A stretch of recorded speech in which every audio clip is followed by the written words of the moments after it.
Hey, Wellness Walker, there was a time you felt safe, like you were seen, appreciated, and even depended on. You were the achiever, the caretaker, or perhaps the one who had it all together. But now you're exploring different paths on the walk of life. So, what happens when that old version of you no longer fits? What do you do when the people, places, and habits you once experienced are no longer your preference? You know those moments when you realize the company you once kept wears you down and leaves you feeling like support is a million miles away. You know when you catch yourself revisiting places that you thought you'd outgrown but keep coming back to out of a sense of insecurity.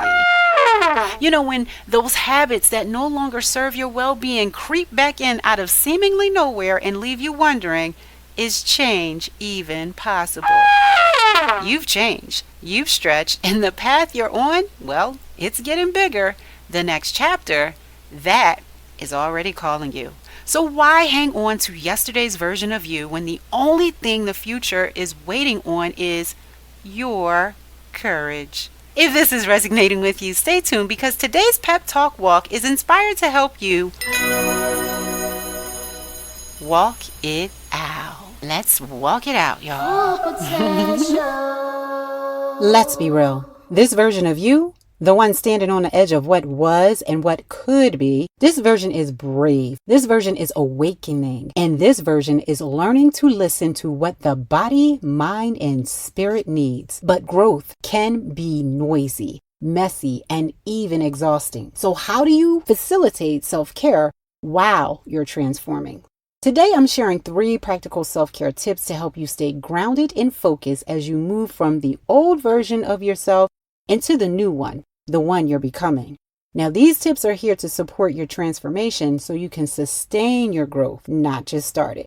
Now, if you listen to episode 2, Step Through Fear, I trust that you've been leveraging those messages to help you do just that. Because remember, when you look deeper, fear becomes more than a feeling. It becomes a message, a direction, an acronym for growth. And when you use those tools to walk it out, you're not just setting a pace on the walk of life, you're moving with clarity, purpose, and power. So if you missed that episode, make sure you go back and check it out.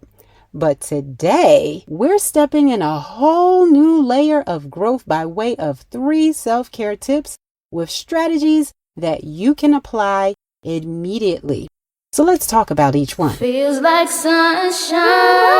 Self-care tip number 1 to help you walk it out as you move from the old version of yourself into a new one. Make space to grieve your old self. Yes, you heard me right, grieving. Because even when the old version of you was stressed, stretched thin, or overcommitted, it was familiar and it made sense for you. So if you're feeling a little off lately, maybe more emotional than usual, that may not be weakness. It could be healing. See, grief isn't just for loss in a traditional sense. It's what happens when we release a version of ourselves that we've outgrown. And here's the thing. When we try to push those feelings down or avoid them altogether, it doesn't go away. It just buries itself and shows up later in ways we don't expect. Physically, mentally, emotionally, and we don't want that. So to make space to grieve your old self, here are a few strategies you can use instead of pushing those feelings away. 1. Give yourself permission to feel. Just like we show kindness to others, self-care means extending that same grace to ourselves, especially when saying goodbye to an old version of who we were.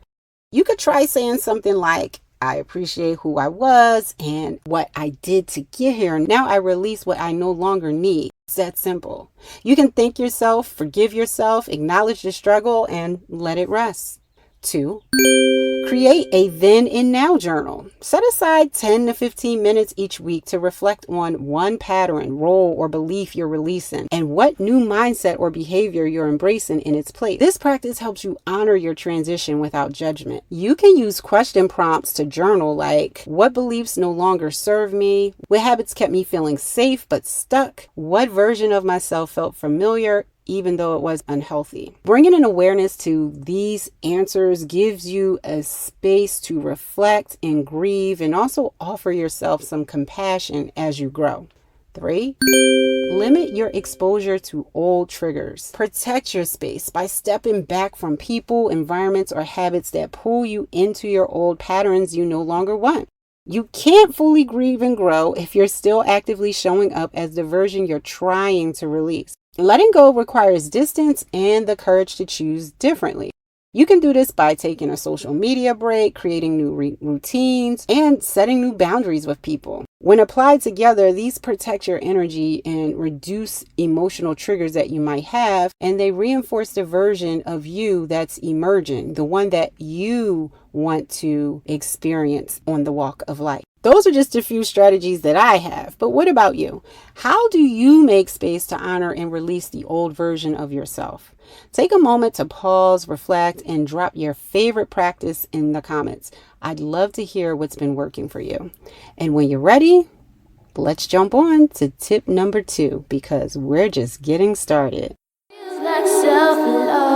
Self-care tip number 2 to help you walk it out as you move from the old version of yourself into the new one. Name the fear. You can't manage what you won't name. What's the fear that's keeping you holding on? Fear of failure, of being invisible, of letting others down. Whatever it is, write it down. Say it out loud. Fear shrinks when it's seen. We talked about this in the Step Through Fear episode 2 when we discussed the importance of looking at the thoughts associated to the fear and really examining it to face everything and rise.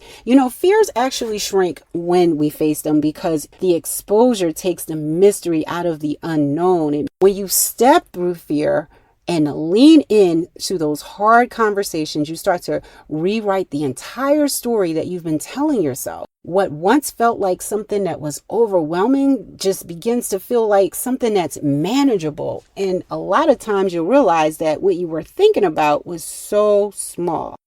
Here's the key. Confidence doesn't come from avoiding fear. It comes from stepping through fear, using its message for growth, like facing everything and rise, right? While this helps you become aware of the opportunities for growth, you'll need to name the fear to move from that old version of yourself into a new version. This is how we walk it out after we've stepped through fear. So how do we do that practically? How do you actually name the fear so it loses its grip? Here are a few strategies you can try. 1, speak it out loud in a safe space. Say the fear out loud to a trusted friend, a therapist, or even just to yourself in the mirror. Vocalizing fear takes some of that emotional charge away. 2, use a fear reflection prompt. Try writing this down. Fear is telling me blank, but I know that blank. Doing this helps separate the fear from truth and gives you a chance to reframe the story in a way that works for you. 3, track when it shows up in your body. Fear often speaks through physical signals, right? Maybe it might be a tightness in your chest or a clenched jaw, or maybe even butterflies in your stomach. When you notice those things, ask yourself, what fear is living here? And name it. The more you walk it out, in this case, naming the fear, the smaller it gets. Confidence grows when you face the uncomfortable, not when you run from it. So walk it out. Let's turn it to you. How do you name the fear as you move from the old version of yourself into the new one? If you feel moved, drop your favorite ritual or reflection in the comments because growth loves company. When you're ready, resume. Now let's move on to the third tip. Feel so soulful and so spiritual. Self-care tip number 3 to help you walk it out as you move from the old version of yourself into a new one. Celebrate the shift. This is my favorite. Listen, this isn't just about self-care. This is about self-honoring. Every time you walk away from what no longer fits, you're actually walking towards the person you're becoming. And here's a little hack I want to share with you. Keep a becoming list. That's right. Keep a becoming list. Not a list of what you've achieved, but a list of who you're becoming.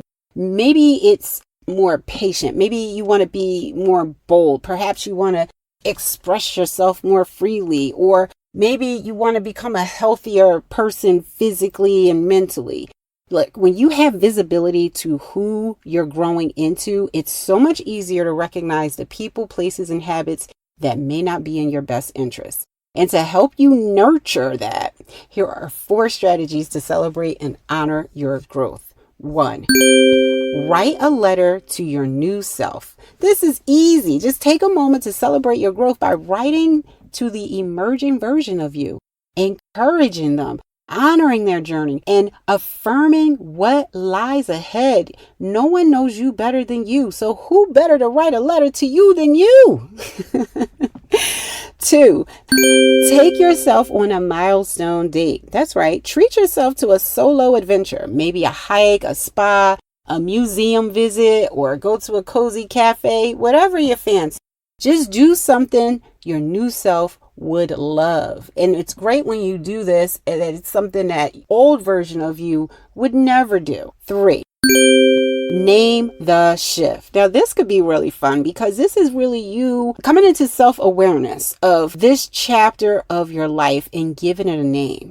Maybe it's something like the becoming, or my rebirth season, or your rooted rising, or something of that nature, right? You can get as creative with this as you want, but just think all the time there are brands, logos, songs, themes that people are projecting out to us every day that have nothing to do with what it is that we internally want. And we internalize those brands, logos, songs, themes, lyrics, whatever it is. Why not name the shift that you're making? Let that be is resonating over and over in your mind so that you can sustain your growth. 4, create a playlist that reflects your growth. Yes, curate some songs that make you feel powerful, soft, free, focused, strong. Whatever it is that you want to feel, whatever captures how you're evolving, put a playlist together that actually encourages that. Remember, this process isn't about rushing to some destination. It's about honoring who you are becoming step by step. So keep that becoming list close. It's a beautiful reminder of your journey. Now, I'm curious, what's your way of celebrating the shift as you move from the old version of yourself into a new one? Whether it's journaling, walking, or simply breathing through the shift, your practice matters. Hit pause, reflect, and share your favorite way of letting go in the comments below. Growing. Wellness Walker, you're already braver than you know, and I hope these self-care tips feel like lifelines helping you steady your pace on the walk of life so you can walk it out. And remember to use these 3 self-care tips to help you stay grounded and focused as you move from the old version of yourself into the new one. 1, make space to grieve your old self. Because even when the old version of you was stressed, even when it was stretched in and overcommitted, it was familiar. It was you. So allow yourself to grieve and show yourself compassion.